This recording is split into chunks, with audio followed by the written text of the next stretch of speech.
Hi, my name is Quinn. I'm a nursing student and I studied art and Renaissance in Cortona, Italy. So as an Indigenous person, I'm status. My mom went to residential school. My whole family's residential school, 60s scoop. Actually, I don't know about 60s scoop, but they were definitely scooped up and put into a residential school. I learned about Cortona, the Cortona, Italy program just the year before, actually March, February.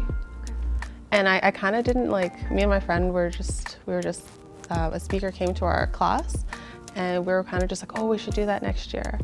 And then it kind of just it was just very organic the way that it happened. I'm definitely happy that it worked out and that I got to go and experience Italy. Hi, I'm Tiana.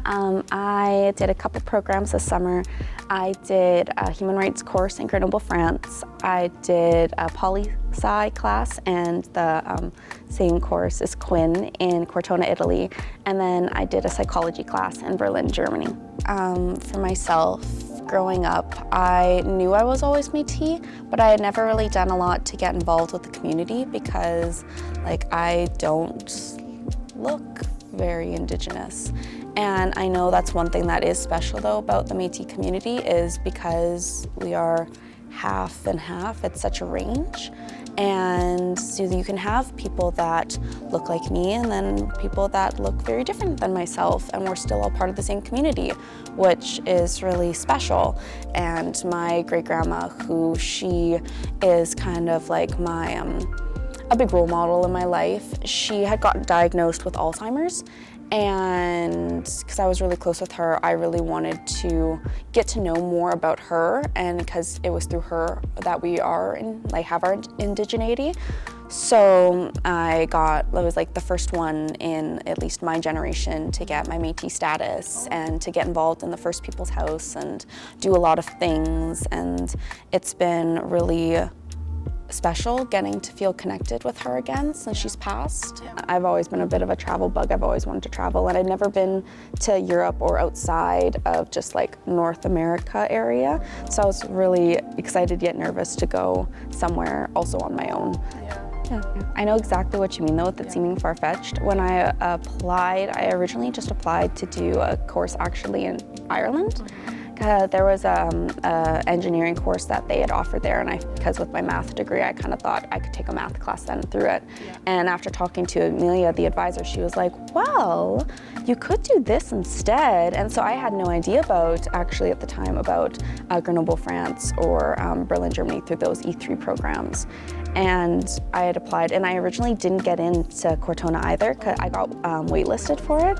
Yeah, so then I was kind of in this weird predicament of going for May, what to do for June, and then going somewhere in July. And then right before Christmas, it was right during finals season, I had an email being like, oh, the spot opened up if you want it. And I was like, absolutely I do. And yeah. That's short notice a little bit. It was a little short notice, but better late than never.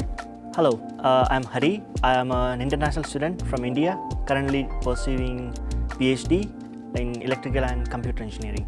So I'm a mature student, which means that I had a professional experience from after my undergrad. I did some work and then came back. So I'm a returning student. And starting my research career here. That's the main thing which attracted me to U of A, the good research environment. And so far it was good. A major part of my study was during COVID in Canada, but overall it was good. The research environment at U of A, I would definitely recommend to anyone. My name is Andy Dorado. I am a local student, but I spent the first 2 years before starting my studies abroad in France, Belgium, and parts of Luxembourg, doing some humanitarian aid with my church. What motivated me was that I didn't want to jump into school right away, and so I wanted something to do in the meantime.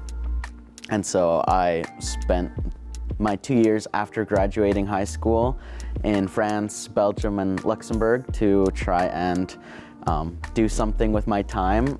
And I felt that helping other people was very meaningful. And my church helped facilitate a lot of those experiences. Part of it also included some ministry, and so I'm sure from your experience in the hospital, like that was something that. Hi, my name is Ring. Actually, I have Chinese name. It's called Zhou Zhenyu, but it's hard to pronounce. And I'm also an international student of UFA. I come from China. I'm an undergraduate student, and my major is chemistry. We have difficult opportunities to find a job, and because in like China is smaller than Canada, it has like 1.4 billion people now. So it has more opportunities for me to come here to find a job or stay here, have a family.